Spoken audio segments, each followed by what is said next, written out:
Hi, my name is Jackie and welcome back to my channel. I feel like my surroundings keep changing here. I actually went a little stir crazy during quarantine towards the end of May, and I rearranged all of the furniture in my living room. Today I just added this super awesome blanket that my stepsister knitted for me or crocheted for me a couple years ago, and can I just say, I love the colors. It reminds me of like the 1970s. Like I really love kitschy things. My house really isn't kitschy, but I have a secret love for kitschy things. These colors bring me so much joy because I just think of like a 1970s kitchen. So I added it today, so hopefully I just didn't seem as beige today.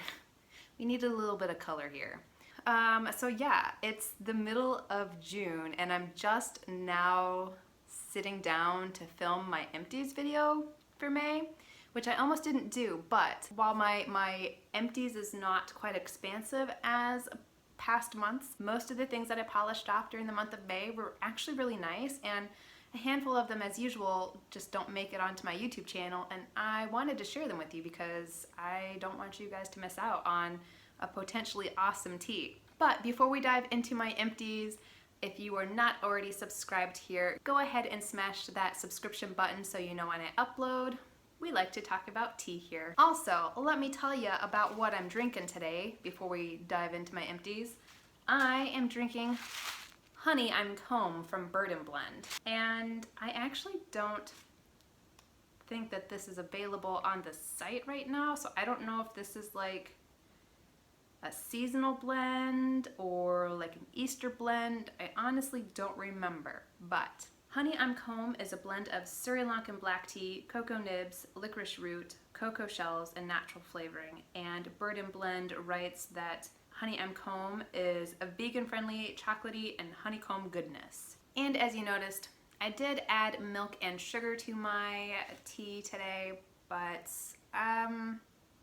I kind of wish I would have just stopped at the sugar and not added the milk. The tea doesn't really stand up to the milk. Not that it's weak tea, but it's not as like heavy as like an Assam tea. So kind of gets lost in the milk. I should have just stopped at the sugar. What I was trying to do was I sipped Honeycomb yesterday and I just had it plain, and it was okay, but I kind of wanted to draw out some of the chocolate a little bit more. So I decided to dress it up a little bit. I don't think honeycomb is a common sweet here in the US, but I have had it. I believe I've had it. I guess I'm thinking that this is sort of like a spin on Cadbury Crunchies. Was that what honeycomb is supposed to be?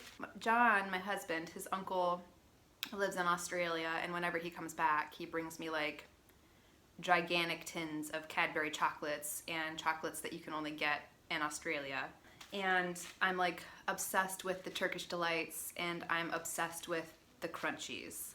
And so I think this is supposed to be a crunchy. Do I think it lives up to that expectation of it being a crunchy? I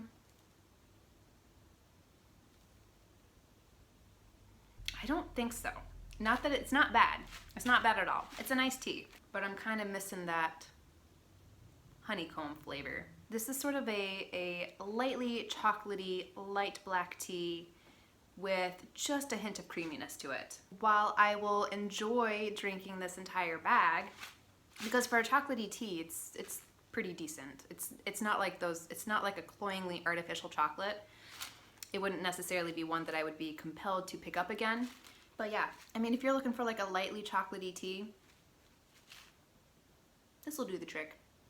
I wouldn't add milk to it though. Now, let's get into my empties.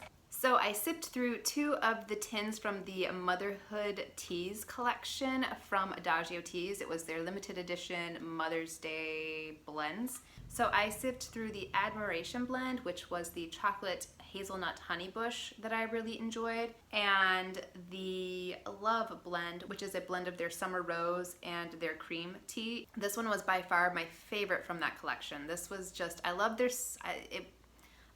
Next, I sipped through 2 Bird & Blend samples from my gigantic haul.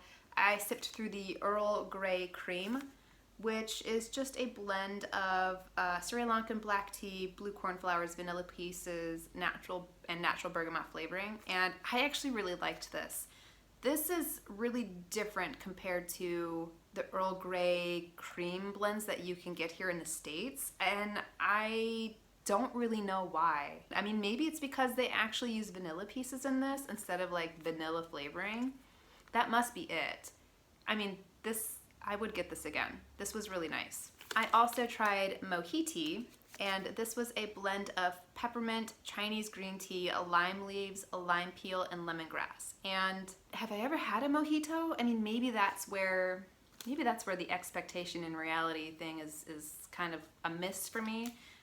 But one thing that I'll say about the Bird and Blend blends that have peppermint in it, the peppermint is really, really strong, like really strong. I almost feel like the peppermint overpowered this. I think Samantha Robinson online did a cocktail version of this that you should check out. Her videos are always a lot of fun. Next, I polished off my buttery shortbread herbal tea from a Plum Deluxe, and this was one that was sent to me for free in exchange for a review. And if you haven't seen that video, check it out.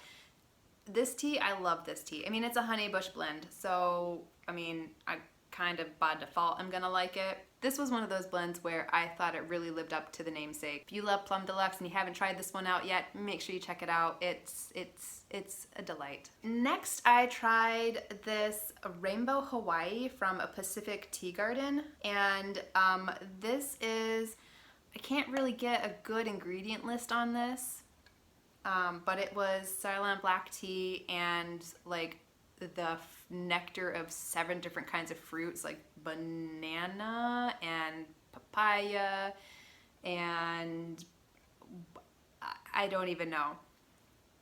But oh man, this is good. This is really good. I did an Instagram post of this. This was a tea that was sent to me for free in exchange for a review. It never made its way over here on my YouTube channel, but I definitely posted about it a couple of times over on Instagram. I actually really liked this tea. It was good hot, but I loved it cold steeped. There's tropical fruits in here, but to me it sort of tasted like almost like a lychee black tea. And so like I love lychee, and I loved this tea. And it smells so good. That's sort of the end of my flavored blends. I also sipped through this sample of the Hong Cha from Estes, and I liked this. But this isn't available on her website anymore because it's sold out right now. If that tells you anything about how other people think of this tea. So just a couple of cool things about Estes right now that I didn't mention in my video a couple weeks ago, but also because some things had not occurred when I had filmed that video. So first off, I do actually have a coupon code for Estes, and I believe it's 10% off your entire purchase.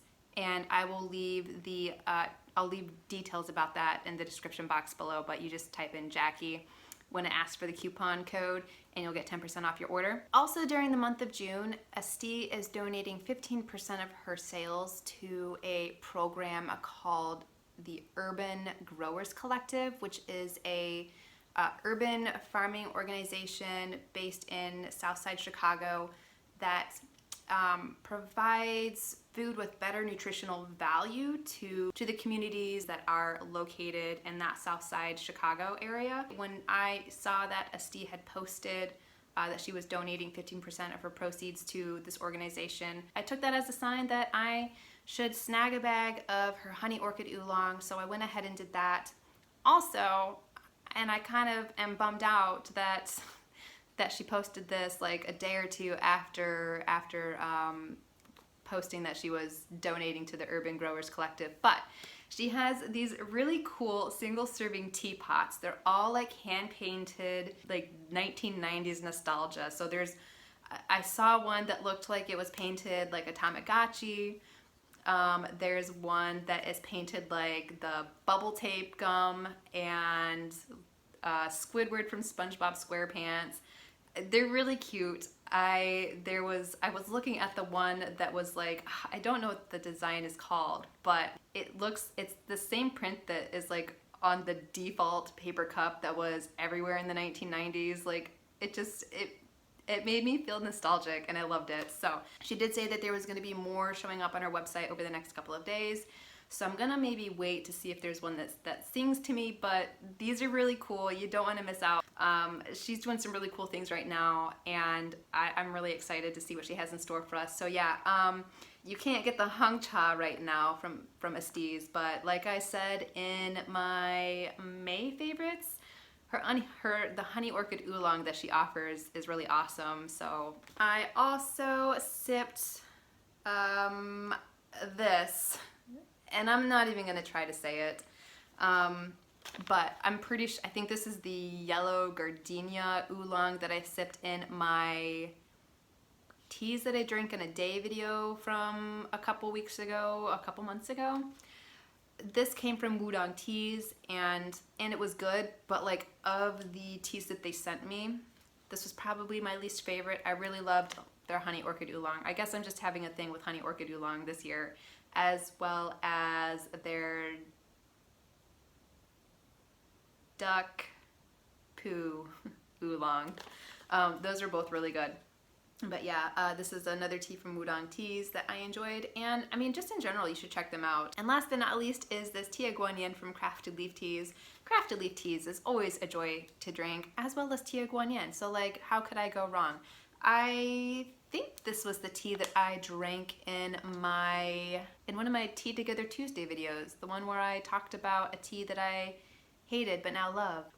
But yeah, those were all of my empties for the month of May. There were not that many, but I really enjoyed all of them. I mean, I gave a lot of flack to the Mohi tea from Bird and Blend, and while it wasn't my favorite of the month, I mean, it wasn't a bad tea. I just think you really have to like peppermint, and just for whatever reason, my stomach is a sissy, and this was just a little bit harsh on me. But yeah, I mean, even this was pretty decent. So yeah, I mean, I'm gonna say tea-wise, May was a winner. I'm feeling a little bit parched now. I just talked for like a half hour straight without drinking. Like what? Why? I had this sitting right next to me on the couch. I just don't know why I never reached over and grabbed it. That's the end of my May empties. So let me know in the comment box below what teas were your favorites from the month of May. I really enjoyed this Love Blend from Adagio Tees, as well as Rainbow Hawaii from, oh gosh, Pacific Tea Garden. Oh gosh, like every single one of these. The Vanilla Cream, Buttery Shortbread Herbal, Hong Cha, Tea Guanyin, however you pronounce this. Those are all my favorites. And as usual, if you enjoyed this video, please consider liking and subscribing, and I hope to see you guys again soon. Bye.